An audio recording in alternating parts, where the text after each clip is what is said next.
Genesis chapter 35 verses 28 to 29. Isaac died at the ripe old age of 180, then his sons Esau and Jacob buried him. Genesis chapter 41. 2 years later the king of Egypt dreamed he was standing beside the Nile River. Suddenly, 7 fat, healthy cows came up from the river and started eating grass along the bank.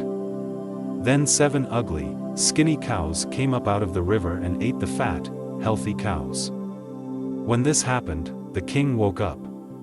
The king went back to sleep and had another dream. This time 7 full heads of grain were growing on a single stalk.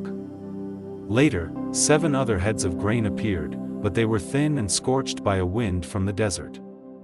The thin heads of grain swallowed the 7 full heads. Again the king woke up, and it had only been a dream. The next morning the king was upset. So he called in his magicians and wise men and told them what he had dreamed. None of them could tell him what the dreams meant. The king's personal servant said, "Now I remember what I was supposed to do. When you were angry with me and your chief cook, you threw us both in jail in the house of the captain of the guard. One night we both had dreams, and each dream had a different meaning. A young Hebrew, who was a servant of the captain of the guard, was there with us at the time. When we told him our dreams, he explained what each of them meant, and everything happened just as he said it would. I got my job back, and the cook was put to death." The king sent for Joseph, who was quickly brought out of jail. He shaved, changed his clothes, and went to the king. The king said to him, "I had a dream, yet no one can explain what it means. I am told that you can interpret dreams." "Your Majesty," Joseph answered, "I can't do it myself, but God can give a good meaning to your dreams."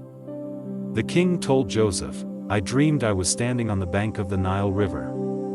I saw 7 fat, healthy cows come up out of the river, and they began feeding on the grass. Next, 7 skinny, bony cows came up out of the river. I have never seen such terrible-looking cows anywhere in Egypt. The skinny cows ate the fat ones. But you couldn't tell it, because these skinny cows were just as skinny as they were before.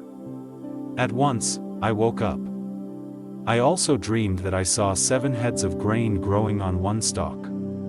The heads were full and ripe. Then 7 other heads of grain came up. They were thin and scorched by a wind from the desert. These heads of grain swallowed the full ones. I told my dreams to the magicians, but none of them could tell me the meaning of the dreams."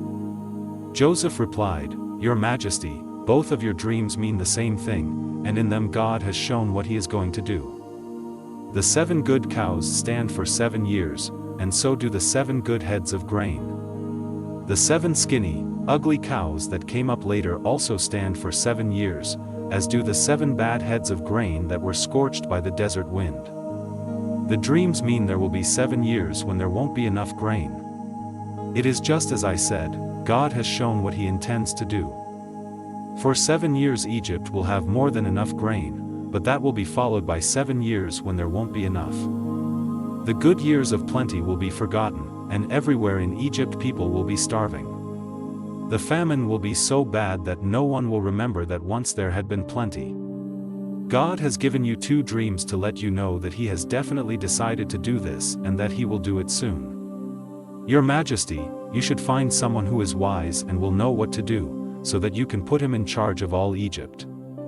Then appoint some other officials to collect 1/5 of every crop harvested in Egypt during the 7 years when there is plenty. Give them the power to collect the grain during those good years and to store it in your cities. It can be stored until it is needed during the 7 years when there won't be enough grain in Egypt. This will keep the country from being destroyed because of the lack of food." The king and his officials liked this plan. So the king said to them, "Who could possibly handle this better than Joseph? After all, the Spirit of God is with him." The king told Joseph, "God is the one who has shown you these things. No one else is as wise as you are or knows as much as you do. I'm putting you in charge of my palace, and everybody will have to obey you. No one will be over you except me. You are now governor of all Egypt." Then the king took off his royal ring and put it on Joseph's finger.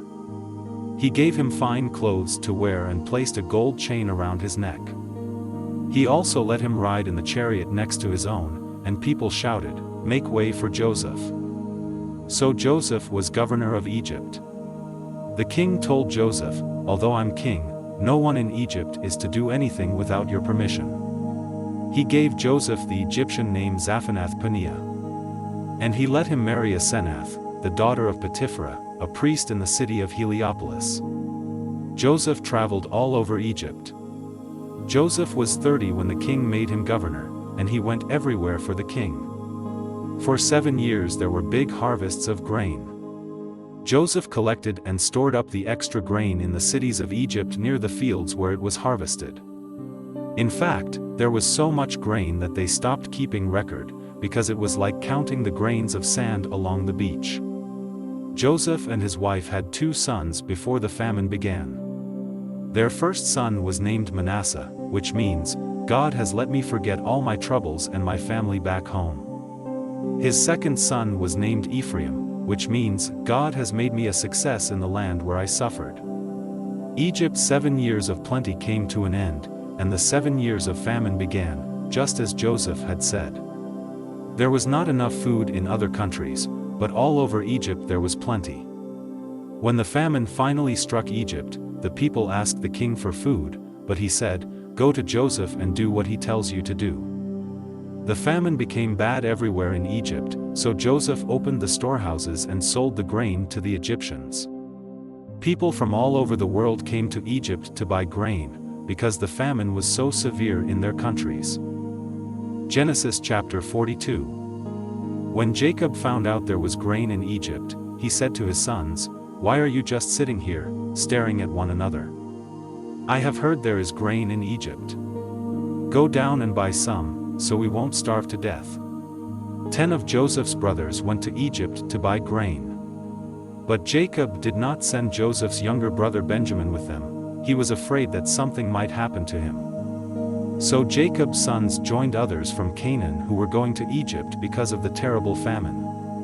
Since Joseph was governor of Egypt and in charge of selling grain, his brothers came to him and bowed with their faces to the ground. They did not recognize Joseph, but at once he knew who they were, though he pretended not to know. Instead, he spoke harshly and asked, "Where do you come from?" "From the land of Canaan," they answered. "We've come here to buy grain." They did not recognize Joseph, but at once he knew who they were, though he pretended not to know. Instead, he spoke harshly and asked, "Where do you come from?" "From the land of Canaan," they answered. "We've come here to buy grain." Joseph remembered what he had dreamed about them and said, "You're spies. You've come here to find out where our country is weak." "No, sir," they replied. "We're your servants, and we have only come to buy grain. We're honest men, and we come from the same family, we're not spies." "That isn't so," Joseph insisted. "You've come here to find out where our country is weak." But they explained, "Sir, we come from a family of 12 brothers. The youngest is still with our father in Canaan, and one of our brothers is dead." Joseph replied, "It's like I said. You're spies, and I'm going to find out the truth. I swear by the life of the king that you won't leave this place until your youngest brother comes here. Choose one of you to go after your brother, while the rest of you stay here in jail. That will show whether you are telling the truth. But if you are lying, I swear by the life of the king that you are spies." Joseph kept them all under guard for 3 days, before saying to them, "Since I respect God, I'll give you a chance to save your lives. If you are honest men, one of you must stay here in jail, and the rest of you can take the grain back to your starving families. But you must bring your youngest brother to me. Then I'll know that you are telling the truth, and you won't be put to death." Joseph's brothers agreed and said to one another, "We're being punished because of Joseph. We saw the trouble he was in, but we refused to help him when he begged us. That's why these terrible things are happening." Reuben spoke up, "Didn't I tell you not to harm the boy? But you wouldn't listen, and now we have to pay the price for killing him." They did not know that Joseph could understand them, since he was speaking through an interpreter. Joseph turned away from them and cried, but soon he turned back and spoke to them again. Then he had Simeon tied up and taken away while they watched. Joseph gave orders for his brothers' grain sacks to be filled with grain and for their money to be put in their sacks. He also gave orders for them to be given food for their journey home. After this was done, they each loaded the grain on their donkeys and left. When they stopped for the night, one of them opened his sack to get some grain for his donkey, and at once he saw his money bag. "Here's my money," he told his brothers. "Right here in my sack." They were trembling with fear as they stared at one another and asked themselves, "What has God done to us?" When they returned to the land of Canaan, they told their father Jacob everything that had happened to them. "The governor of Egypt was rude and treated us like spies. But we told him, 'We're honest men, not spies.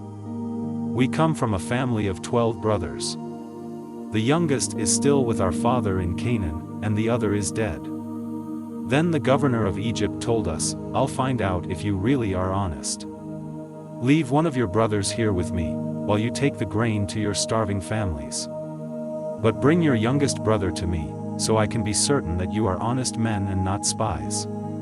After that, I'll let your other brother go free, and you can stay here and trade.' When the brothers started emptying their sacks of grain, they found their money bags in them. They were frightened, and so was their father Jacob, who said, 'You have already taken my sons Joseph and Simeon from me. And now you want to take away Benjamin. Everything is against me.'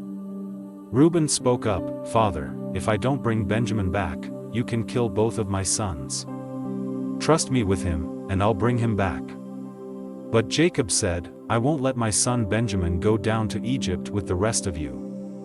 His brother is already dead, and he is the only son I have left. I am an old man, and if anything happens to him on the way, I'll die from sorrow, and all of you will be to blame.'" Genesis chapter 43 verses 1 to 15. The famine in Canaan got worse, until finally, Jacob's family had eaten all the grain they had bought in Egypt. So Jacob said to his sons, "Go back and buy some more grain." Judah replied, "The governor strictly warned us that we would not be allowed to see him unless we brought our youngest brother with us. If you let us take Benjamin along, we will go and buy grain. But we won't go without him." Judah replied, "The governor strictly warned us that we would not be allowed to see him unless we brought our youngest brother with us. If you let us take Benjamin along, we will go and buy grain. But we won't go without him." Judah replied, "The governor strictly warned us that we would not be allowed to see him unless we brought our youngest brother with us. If you let us take Benjamin along, we will go and buy grain. But we won't go without him." Jacob asked, "Why did you cause me so much trouble by telling the governor you had another brother?" They answered, "He asked a lot of questions about us and our family. He wanted to know if you were still alive and if we had any more brothers. All we could do was answer his questions. How could we know he would tell us to bring along our brother?" Then Judah said to his father, "Let Benjamin go with me, and we will leave at once, so that none of us will starve to death. I promise to bring him back safely, and if I don't, you can blame me as long as I live." If we had not wasted all this time, we could already have been there and back twice. Their father said, "If Benjamin must go with you, take the governor a gift of some of the best things from our own country, such as perfume, honey, spices, pistachio nuts, and almonds. Also take along twice the amount of money for the grain, because there must have been some mistake when the money was put back in your sacks.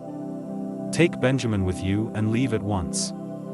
When you go in to see the governor, I pray that God all-powerful will be good to you and that the governor will let your other brother and Benjamin come back home with you.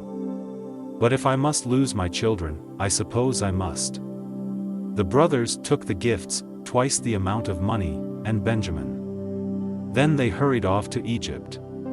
When they stood in front of Joseph,